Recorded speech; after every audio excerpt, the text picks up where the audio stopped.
أعوذ بالله من الشيطان الرجيم. بسم الله الرحمن الرحيم. يا أيها الذين آمنوا لا تسألوا عن أشياء إن تبد لكم تسؤكم وإن تسألوا عنها حين ينزل القرآن تبد لكم عفى الله عنها والله غفور حليم. قد سألها قوم من قبلكم ثم أصبحوا بها كافرين. ما جعل الله من بحيرة ولا سائبة ولا وصيلة ولا حام ولكن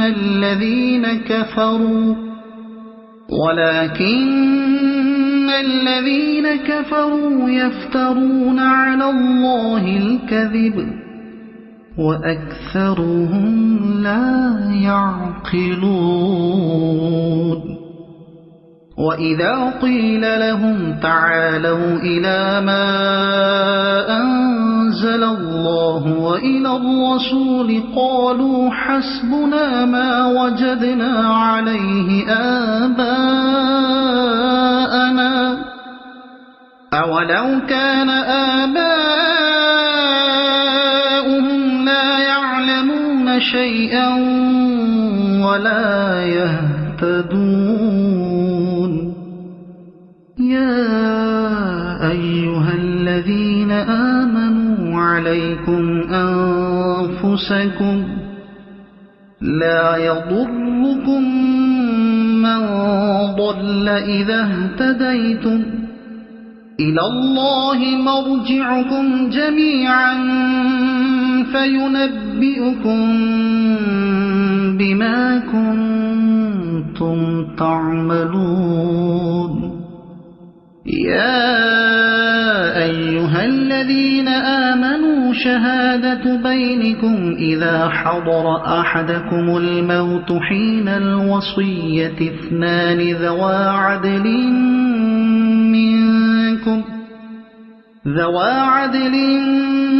منكم أو آخران من غيركم إن أنتم ضربتم في الأرض فأصابتكم مصيبة الموت تحبسونهما من بعد الصلاة فيقسمان بالله إن ارتبتم لا نشتري به ثمنا ولو كان ذا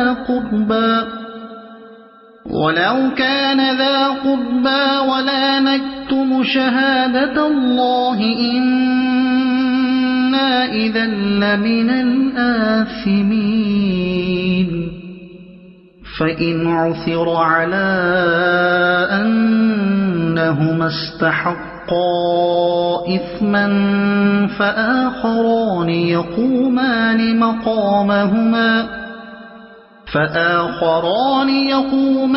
مقامهما من الذين استحق عليهم الأوليان فيقسمان بالله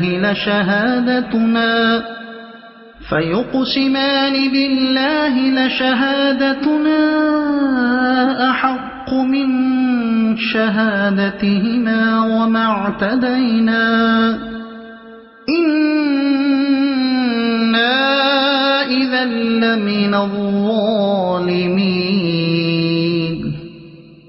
ذلك أدنى أن يأتوا بالشهادة على وجهها أو يخافوا أن ترد أيمان بعد أيمانهم واتقوا الله واسمعوا والله لا يهدي القوم الفاسقين. الفاسقين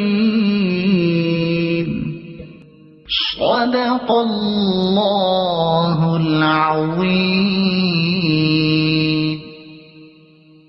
سورہ مائدہ ترجمہ تفسیر 14واں رکوع۔ اللہ کے نام سے شروع جو بہت مہربان رحمت والا۔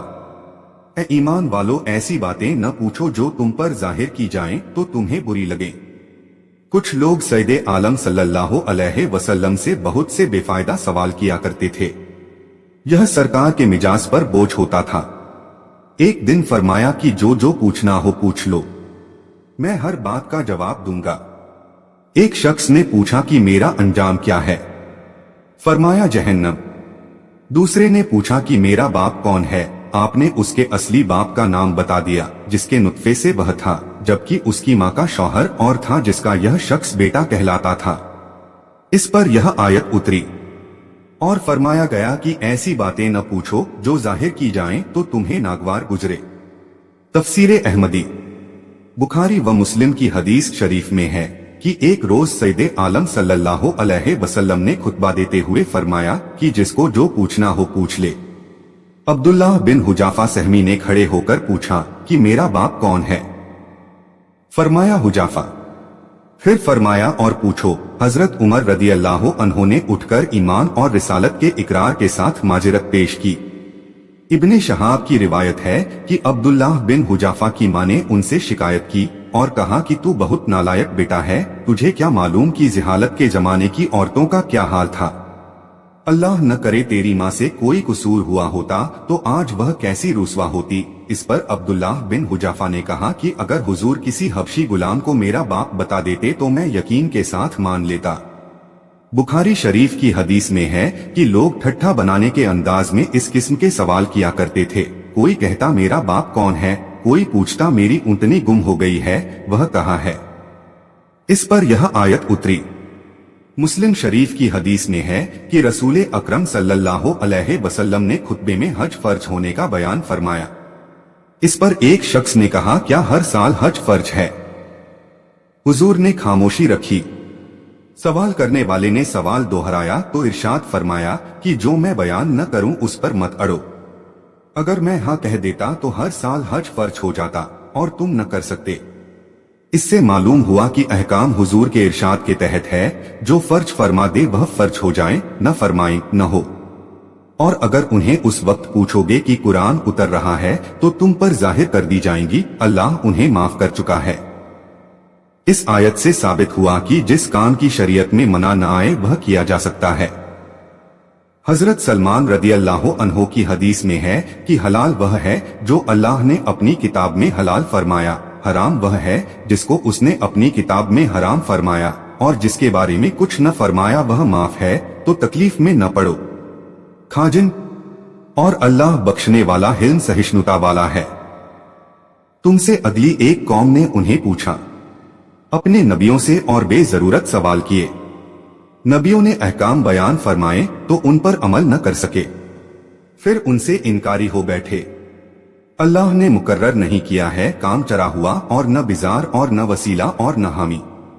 جہالت کے زمانے میں کافروں کا یہ طریقہ تھا کہ جو اونٹنی 5 بار بچے جنتی اور آخری بار اس کے نر ہوتا اس کا کان چیر دیتے، پھر نہ اس پر سواری کرتے، نہ اس کو ذبح کرتے، نہ پانی اور چارے سے ہنکاتے، اور جب سفر پیش ہوتا یا کوئی بیمار ہوتا تو یہ منت مانتے کہ اگر میں سفر سے سکشل واپس آؤں یا سوستھ ہو جاؤں تو میری اونٹنی صاحبہ بزار ہے، اور اس سے بھی نفع اٹھانا حرام جانتے اور اس کو آزاد چھوڑ دیتے۔ اور بکری جب 7 بار بچہ جن چکتی تو اگر 7واں بچہ نر ہوتا تو اس کو مرد کھاتے، اور اگر مادہ ہوتی تو بکریوں میں چھوڑ دیتے، اور ایسے ہی اگر نر و مادہ دونوں ہوتے اور کہتے کہ یہ اپنے بھائی سے مل گئی ہے، اس کو وسیلہ کہتے، اور جب نر اونٹ سے 10 گربھ حاصل ہو جاتے تو اس کو چھوڑ دیتے، نہ اس پر سواری کرتے، نہ اس سے کام لیتے، نہ اس کو چارے پانی پر سے روکتے، اس کو حامی کہتے۔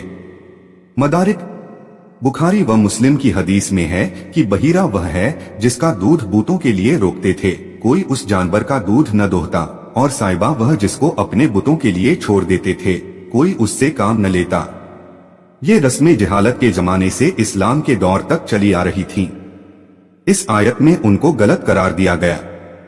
हाँ, काफिर लोग अल्लाह पर झूठ इफ्तिरा मिथ्यारोप बांधते हैं, क्योंकि अल्लाह ताला ने इन जानवरों को हराम नहीं किया, उसकी तरफ इसकी निस्बत गलत है, और उनमें अक्सर निरे बेअक्ल हैं, जो अपने सरदारों के कहने से इन चीजों को हराम समझते हैं, इतनी समझ नहीं रखते कि जो चीज अल्लाह और उसके रसूल ने हराम न की उसको कोई हराम नहीं कर सकता। और जब उनसे कहा जाए आओ उस तरफ जो अल्लाह ने उतारा और रसूल की तरफ, यानी अल्लाह और रसूल के हुक्म का अनुकरण करो और समझ लो कि ये चीजें हराम नहीं, कहें हमें वह बहुत है जिस पर हमने अपने बाप दादा को पाया, क्या अगरचे उनके बाप दादा न कुछ जाने न राह पर हों। यानी बाप दादा का अनुकरण जब दुरुस्त होता कि वो जानकारी रखते और सीधी राह पर होते। ए ईमान वालों, तुम अपनी फिक्र रखो, तुम्हारा कुछ न बिगाड़ेगा जो गुमराह हुआ जबकि तुम राह पर हो। मुसलमान काफिरों की महरूमी पर अफसोस करते थे और उन्हें दुख होता था कि काफिर दुश्मनी में पड़कर इस्लाम की दौलत से महरूम रहे। अल्लाह ताला ने उनकी तसल्ली फरमा दी कि इसमें तुम्हारा कुछ नुकसान नहीं। अल्लाह की हाँ को हाँ और ना को ना मानने का फर्ज अदा करके तुम अपना कर्तव्य पूरा कर चुके, तुम अपनी नेकी का सवाब पाओगे। अब्दुल्लाह बिन मुबारक ने फरमाया, इस आयत में अम्र बिल मरूफ व नही अनिल मुनकर, यानी अल्लाह ने जिस काम का हुक्म दिया उसे करना और जिससे मना किया उससे रुके रहना, इसकी अनिवार्यता की बहुत ताकीद की है, क्योंकि अपनी फिक्र रखने के मानी ये है कि एक दूसरे की खबरगिरी करें, नेकियों की रुचि दिलाएं और बुराइयों से रोके। खाजिन, तुम सबको रुजू पलटना अल्लाह ही की तरफ है, फिर वह तुम्हें बता देगा जो तुम करते थे। ए ईमान वालो, मुहाजिरों में से बदील जो हजरत अम्र इब्ने आस के मवाली में से थे, तिजारत के इरादे से शाम की तरफ 2 ईसाइयों के साथ रवाना हुए। उनमें से एक का नाम तमीम बिन औसदारी था और दूसरे का अदी बिन बुदै। शाम पहुंचते ही बदील बीमार हो गए और उन्होंने अपने सारे सामान की एक सूची लिखकर सामान में डाल दी और साथियों को इसकी सूचना न दी। जब बीमारी बढ़ी तो बदील ने तमीम व अदी दोनों को वसीयत की कि उनकी सारी पूंजी मदीना शरीफ पहुंचकर उनके घर वालों को दें। बदील की वफात हो गई। इन दोनों ने उनकी मौत के बाद उनका सामान देखा। उसमें एक चांदी का प्याला था जिस पर सोने का काम बना हुआ था, उसमें 300 मिरकाल चांदी था। बदील यह प्याला बादशाह को भेंट करने के इरादे से लाए थे। उनकी मृत्यु के बाद उनके दोनों साथियों ने इस प्याले को गायब कर दिया और अपने काम से निपटने के बाद जब ये लोग मदीना तैयबा पहुंचे तो उन्होंने बदील का सामान उनके घर वालों के सुपुर्द कर दिया। सामान खोलने पर सूची उनके हाथ आ गई जिसमें सारी पूंजी की तफसील थी। जब सामान को सूची से मिलाया तो प्याला न पाया। अब वो तमीम और अदी के पास पहुंचे और उन्होंने पूछा कि क्या बदील ने कुछ सामान बेचा भी था। उन्होंने कहा नहीं। पूछा क्या कोई तिजारती मामला किया था। उन्होंने कहा नहीं। फिर पूछा बदील बहुत समय तक बीमार रहे, क्या उन्होंने अपने इलाज में कुछ खर्च किया। उन्होंने कहा नहीं, वो तो शहर पहुंचते ही बीमार हो गए और जल्द ही उनका इंतकाल हो गया। इस पर घर वालों ने कहा कि उनके सामान में एक सूची मिली है, उसमें चांदी का एक प्याला सोने का काम किया हुआ जिसमें 300 मिस्काल चांदी है, यह भी लिखा है। तमीम व अदी ने कहा हमें नहीं मालूम, हमें तो जो वसीयत की थी उसके अनुसार सामान हमने तुम्हें दे दिया, प्याले की हमें खबर भी नहीं। मुकदमा रसूले करीम सल्लल्लाहु अलैहि वसल्लम के दरबार में पेश हुआ। तमीम व अदी वहां भी इनकार पर जमे रहे और कसम खा ली। इस पर यह आयत उतरी। खाजिन, हजरत इब्ने अब्बास रदी अल्लाह अन्हुमा की रिवायत में है कि फिर वह प्याला मक्का मुकर्रमा में पकड़ा गया। जिस व्यक्ति के पास था उसने कहा कि मैंने यह प्याला तमीम व अदी से खरीदा है। प्याले के मालिक के सरपरस्तों में से 2 व्यक्तियों ने खड़े होकर कसम खाई कि हमारी गवाही इनकी गवाही से ज्यादा सच्ची है, यह प्याला हमारे बुजुर्ग का है। इस बारे में यह आयत उतरी। तिर्मिजी, तुम्हारी आपस की गवाही जब तुम में किसी को मौत आए, यानी मौत का वक्त करीब आए, जिंदगी की उम्मीद न रहे, मौत की निशानियां जाहिर हो, वसीयत करते वक्त तुम में के 2 विश्वसनीय शख्स हैं या गैरों में के 2, जब तुम मुल्क में सफर को जाओ फिर तुम्हें मौत का हादसा पहुंचे, उन दोनों को नमाज के बाद रोको। इस नमाज से असर की नमाज मुराद है, क्योंकि वह लोगों के जमा होने का वक्त होता है। हसन रहमतुल्लाह अलैह ने फरमाया कि नमाजे जोहर या असर, क्योंकि हिजाज के लोग मुकदमे उसी वक्त करते थे। हदीस शरीफ में है कि जब यह आयत उतरी तो रसूल करीम सल्लल्लाहु अलैहि वसल्लम ने असर की नमाज पढ़कर अदी और तमीम को बुलाया। उन दोनों ने कसमें खाई। इसके बाद मक्का मुकर्रमा में यह प्याला पकड़ा गया तो जिस व्यक्ति के पास था उसने कहा कि मैंने अदी और तमीम से खरीदा है। मदारिक, वो अल्लाह की कसम खाएं अगर तुम्हें कुछ शक पड़े उनकी अमानत और दयानत में, और वो यह कहें कि हम हलफ के बदले कुछ माल न खरीदेंगे, यानी झूठी कसम न खाएंगे और किसी की खातिर ऐसा न करेंगे, अगरचे करीब का रिश्तेदार हो, और अल्लाह की गवाही न छुपाएंगे, ऐसा करें तो हम जरूर गुनाहगारों में हैं। फिर अगर पता चले कि वो किसी गुनाह के सजावार हकदार हुए, खियानत के या झूठ वगैरह के, तो उनकी जगह दो और खड़े हों उनमें से कि उस गुनाह यानी झूठी गवाही ने उनका हक लेकर उनको नुकसान पहुंचाया, और वो मरने वाले के घर वाले और रिश्तेदार है। जो मयत से ज्यादा करीब हो, अल्लाह की कसम खाए कि हमारी गवाही ज्यादा ठीक है उन दो की गवाही से, और हम हद से न बढ़े। चुनाचे बदील की घटना में जब उनके दोनों साथियों की खियानत जाहिर हुई तो बदील के वारिसों में से दो व्यक्ति खड़े हुए और उन्होंने कसम खाई कि यह प्याला हमारे बुजुर्ग का है और हमारी गवाही इन दोनों की गवाही से ज्यादा ठीक है। ऐसा हो तो हम जालिमों में हो यह करीबतर है उससे की गवाही जैसी चाहिए अदा करें या डरें कि कुछ कस्में रद्द कर दी जाएं उनकी कस्मों के बाद। मानी का हासिल यह है कि इस मामले में जो हुक्म दिया गया कि अदी व तमीम की कस्मों के बाद माल बरामद होने पर मरने वाले के वारिसों की कस्में ली गई, यह इसलिए कि लोग इस घटना से सबक लें और इससे डरते रहे कि झूठी गवाही का अंजाम शर्मिंदगी और रुसवाई है। मुद्दई पर कसम नहीं, लेकिन यहाँ जब माल पाया गया तो मुद्दा अलैहिमा ने दावा किया कि उन्होंने मरने वाले से खरीद लिया था। अब उनकी हैसियत मुद्दई की हो गई और उनके पास इसका कोई सबूत न था, लिहाजा उनके खिलाफ मरने वाले के वारिसों से कसम ली गई। और अल्लाह से डरो और हुक्म सुनो, और अल्लाह बेहुक्मों को राह नहीं देता। अज्जव जल्ला ने सच फरमाया। तर्जुमा और तफसीर कंजुल ईमान। अल्लाह की बारगाह में दुआ है कि अल्लाह अज्जव जल्ला हम सभी को कुरान और इस्लाम के मुताबिक जिंदगी गुजारने की तौफीक अता फरमाए, आमीन। और कोशिश कीजिएगा कुरान शरीफ को समझने की।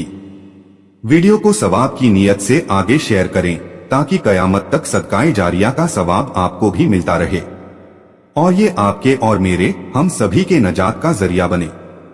कुरान शरीफ की और ज्यादा मालूमात के लिए हमारे चैनल नसीम 22 सरखेज को सब्सक्राइब जरूर करें। इंशाअल्लाह मिलते हैं अगले वीडियो में। अल्लाह हाफिज।